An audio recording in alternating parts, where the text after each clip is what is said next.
Chapter 6, in which Igor has a birthday and gets 2 presents. Now we're into Oblomov here. We get a description of his background.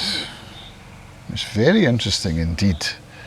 Is it autobiographical? That was my first question.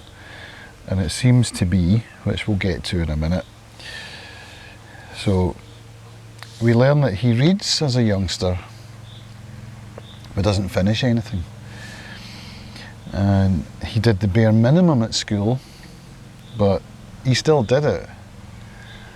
You know, he was able to complete his certificate or whatever it is you get in Russia in those days just by doing the bare minimum, and it seems that there was some sense of duty, perhaps.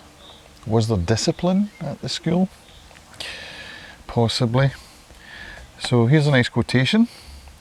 His timorous and passive nature inhibited him from revealing to others the true extent of his laziness and self-indulgence in a school where no allowances were made for the pampered darlings of doting parents. So it does sound like there's discipline and that he responds to it. And of course I'm thinking back to my own schooling as a teenager when, did I do the bare minimum? There was discipline in my school and I did respond to it. But I didn't come away with a certificate really, other than higher woodwork. I just put that out there because that's how I'm relating to the book. But it then goes on to say that poetry really touched a nerve in Oblomov. So this is interesting. He finds all of the dry facts that he's been taught to be of no use at all.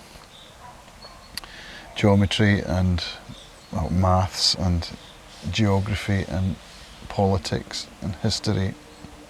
It's not for him. But poetry lights him up.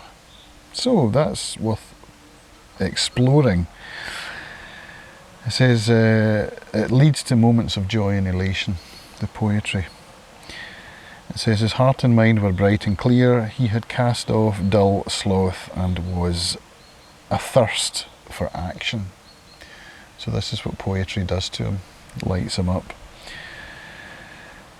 And then it talks about the knowledge that he's learning that he thinks is useless. It says all this knowledge had a strange effect on Oblomov. Between this academic baggage and real life, there yawned a vast chasm that he made no attempt to bridge.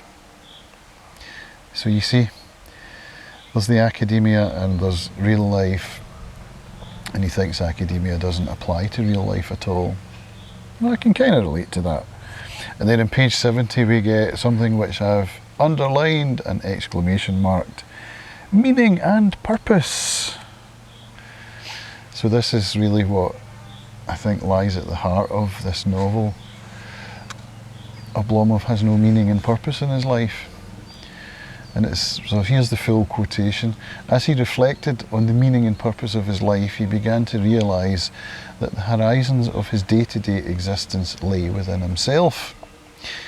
He realised that fate had assigned him 2 functions in life, family happiness and taking care of his estate.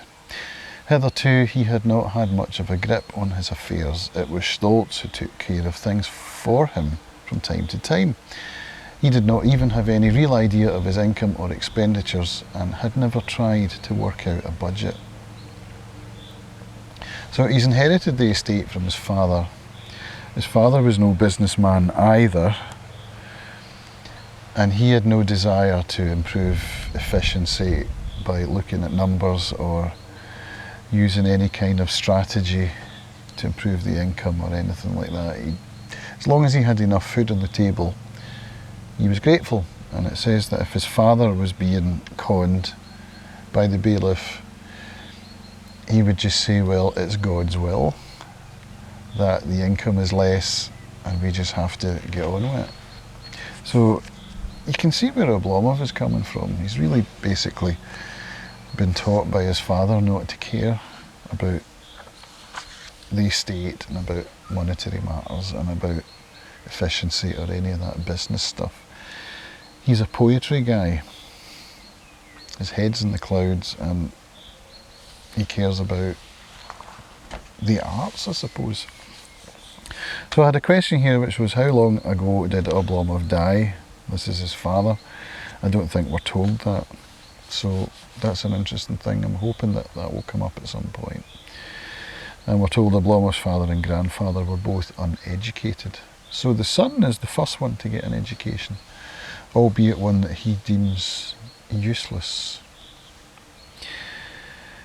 And then we get this interesting quotation here from Oblomov's point of view, where the narrator tells us that he understood it was the duty of every citizen to sustain the welfare of society as a whole by honest labour. So, this is why he worked. So when he finished school and went off to work in the civil service, because that was a question I had, is like, why, if he's got enough income to live off, why is he working? So it is a societal obligation on his part. He does feel a sense of duty. So that's why he works. And even though he ends up quitting, you know. It says he was not just some petty functionary dutifully carrying out someone else's ready-made ideas, but the creator and executor of his own. Isn't that interesting? So he's a creative type. And we learn a bit more about that in a wee minute. We get 2 pages describing his inner life. He's a deep thinker and a creative, impassioned even.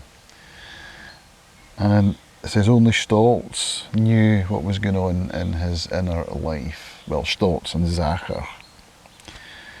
And we get a description of him lying on the couch, feeling impassioned and full of ideas, and then not acting on them. Procrastination, low self-esteem, what could it be? But he does have all these ideas, and he does have passion. It lights him up. It's almost like he's got too many ideas in his head. ADHD perhaps. This is a thing I'll probably come back to again and again. Overwhelm.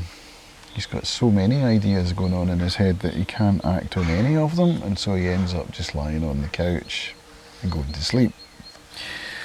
So it says, every detail of his abilities, of the volcanic workings of his fevered imagination and the kindness of his heart were well known to and could have been attested to by Stolz and possibly by Zacher, but their relationship's different. So I'm reading this other book here, A Critical Companion, so I'm getting lots of ideas from that. And in the first essay by Galia Dement, it's got me thinking that Oblomov's schooling was autobiographical. It's quite fascinating actually, and it seems quite likely that there's at least some autobiographical element between Oblomov and Goncharov. And we get a bit about Oblomov's dream.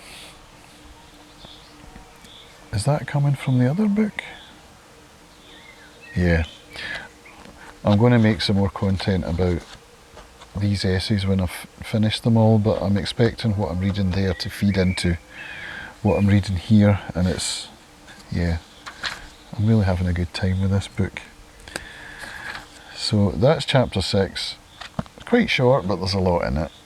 We get a lot about Oblomov and his background, which is fascinating. So let me know how you're enjoying it. Put a wee comment down below. I'd love to hear from you. See you later.